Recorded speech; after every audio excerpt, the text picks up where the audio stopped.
Unidos, de estas comunidades, que se llevan incluso hasta los conjuntos musicales para hacer sus fiestas en los Estados Unidos, y a veces resulta un poco, pues, paradójico y vergonzoso, incluso para nosotros, ¿no?, los de aquella zona, que sea más fácil escuchar chilenas.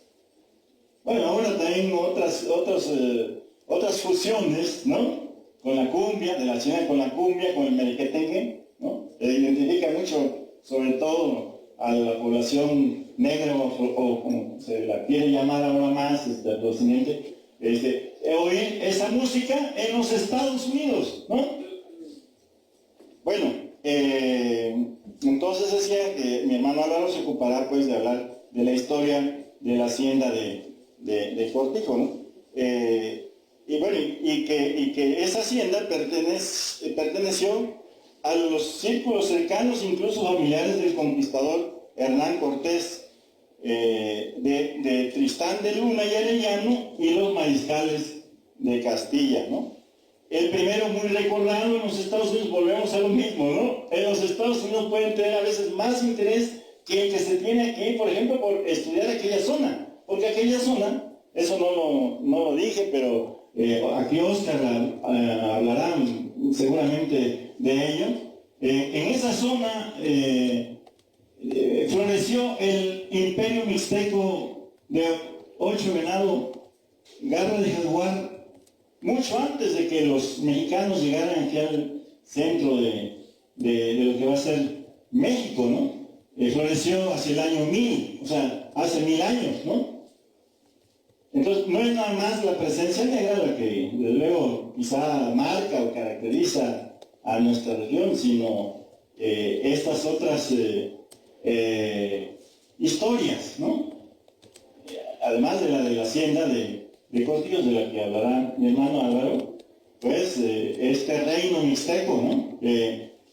Pues ahora ha hecho correr mucha tinta, no tanto en el mismo México, ¿no?, sino aún fuera, ¿no?, por esa visión siempre un cuanto exageradamente centralista que ha caracterizado nuestra cultura, por una cultura, yo diría, política e intelectual. Bueno, este personaje, repito, de Tristán de Luna y Arellano, del que se ha ocupado un mixtecólogo norteamericano, Ronald Sports, ¿no?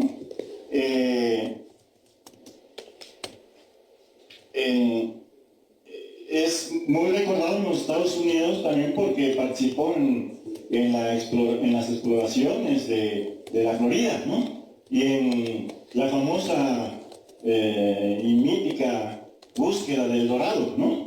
Entonces, resulta, pues, realmente un descuido, un olvido de la historiografía mexicana no interesarse más por Tristán de Luna y Arellano, ¿no? Bueno, claro que a través de personajes como Guillén de Lampard, este inspirador y voluntario de la historia del zorro, repito, yo quiero relacionar las luchas de los negros rebeldes de Yanga, apoyados por Guillén de Lampard, y de los que Guillén de Lampard quiso ser líder, e inclusive su rey, pero rey en el sentido irlandés, ya que se está hablando ahora de las relaciones entre Irlanda y México, dentro de la tradición irlandesa, pero también dentro de la tradición dinástica mexica, ¿no?, que no necesariamente, como apunta el biógrafo de Guillén de Lampard italiano, Fabio Troncarelli, no siempre fue así como a veces se le describe, ¿no? Una dinastía como muy, en la que solo digamos, el primogénito tenía que ser el que sucediera al rey, ¿no?, al emperador, ¿no? Podían serlo otros, ¿no? Bueno, eso sí, entonces quiero relacionar, pues, lo de los negros de Yanga con los negros que actualmente en la Costa Chica principalmente, y también muy pronunciadamente en la zona de donde es el maestro Oscar, están pugnando o están luchando por el reconocimiento no solo constitucional, porque ese ya se logró, sino el reconocimiento en un sentido más amplio que comprende lo cultural. Pero sin caer, quiero relacionar esto, pero sin caer en, ¿cómo diría?, en la confusión, en que, por ejemplo, incurrió, está el video en YouTube, la otra biógrafa, la biógrafa en este caso, mujer, la biógrafa mexicana de Guillén de la Paz, ¿no? La maestra Andrea Martínez Barak del Colegio de México, que confundió Yanga, ya el pueblo, no el personaje, Yanga, que también se le llama San Lorenzo de los Negros en Veracruz, con Coajinicuilapa, que está en Guerrero, que está en la Costa Chica, y que es también una población emblemática, junto con Río Grande, junto con Pinotepa Nacional, de este movimiento por el reconocimiento, por el reconocimiento también cultural de los negros. Ya voy a terminar, sin caer, digo, pues en esa confusión, que muestra hasta qué punto en México ignoramos mucho acerca de la historia de los negros, de la presencia de los negros en nuestro país, ¿no?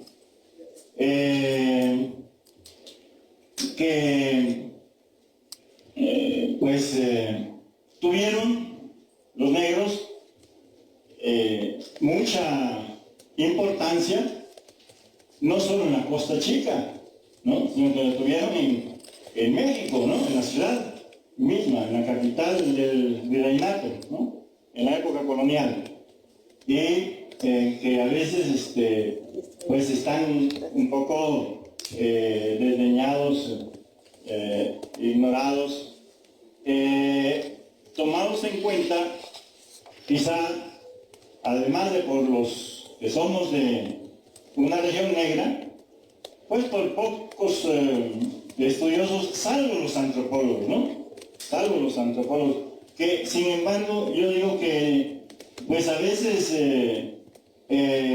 se han aproximado a las comunidades estas negras de la costa, por ejemplo, a las que donde redescubrieron la presencia de lo negro, con una visión, yo diría, que descuida algunos aspectos más históricos, ¿no?, de esas comunidades, ¿no? Pues porque a veces presentan a estas comunidades como si fueran más primitivas, ¿no?, o salvajes, ¿no? Cosa que los que somos de esas poblaciones, de esas comunidades, pues a nosotros nos provoca cierta risa, ¿no? En realidad, ya con algunos compañeros de los que han sido mis alumnos, he comentado eso. Para los que no lo son y lo van a hacer, nunca que se salvarán, ¿no?, de tenerme como maestro, pues no lo he podido hacer objeto de, ni lo puedo hacer objeto de un comentario más extenso y más sarcástico o más irónico, pero sí lo apunto porque pues nuestra visión, espero compartir esta misma idea con mi hermana y con el maestro Oscar. Nuestra visión es de científicos sociales que estamos insertos en una serie de pueblos que tienen una historia secular, ¿no?, y una cultura también, ¿no?, muy compleja, yo diría, ¿no? En parte por la diversidad étnica y por la presencia de los negros también, ¿no? Bueno,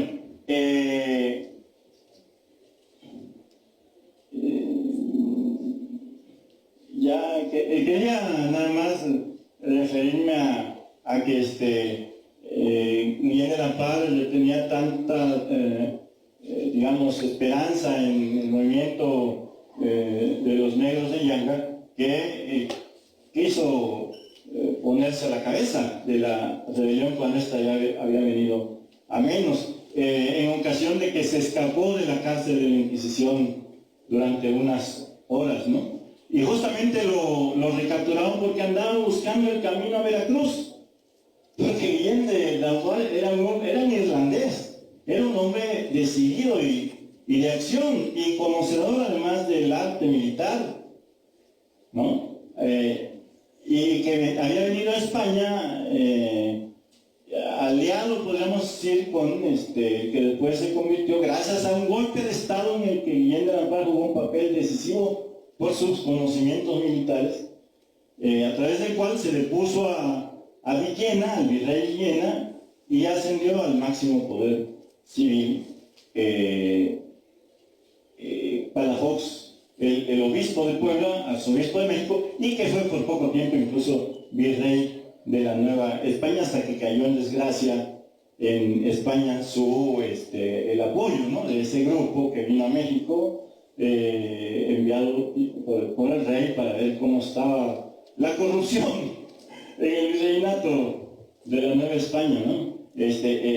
Formaban parte de Guillén de la Paz y Palafox, de grupo que, digamos, asesoraba o utilizaba, ¿no? El conde duque de Olivares, ¿no? Hombre fuerte en España en la época de alguno de los descendientes de Felipe II, ¿no? Quiero terminar esta presentación y justificar los planteamientos que se van a hacer, que yo ya estoy haciendo, de hecho, ¿no?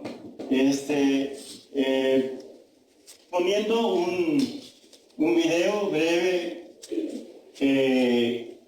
con una chilena compuesta por otro exponente de la cultura afrodescendiente, afromestiza, pero que inclusive yo digo que mucho más negro de lo que a veces se cree, porque pues no se sabe bien cómo es que los negros se han ido combinando y han ido sobreviviendo, ¿no? En nuestro país, ¿no? De Álvaro Carrillo, una chilena compuesta por Álvaro Carrillo, que se llama precisamente La Cortijana, en alusión a lo que quedó de la hacienda de Cortijos, ¿no? Y en donde también se habla de la cultura negra, de los negros vivos, ¿no? Actuales, ¿no? Entonces, no pongo la otra chilena identitaria, podríamos decir, soy el negro de la costa, porque es de sobra conocida, ¿no? Y bueno, con eso termina, digamos, como mi intervención. Yo creo que va a ser no la básica, sino la única que voy a tener aquí, porque tengo que ir a resolver algunos problemas técnicos relacionados con la cata de los tamales que tendremos al final de este coloquio. Y entonces, bueno, dejo aquí el escenario listo para ver algunas partes de la película, que es muy relevante, muy interesante. En 48 horas, es muy alucinante. Y los dejo en buenas manos aquí con Oscar y con mi hermano Álvaro, que subirán, bueno, Álvaro subirá ahorita aquí al presidio, ¿no? Muchas gracias y entonces aguanten, ¿no? A ver, un aplauso. Para los tamales, que el pueblo se levanta.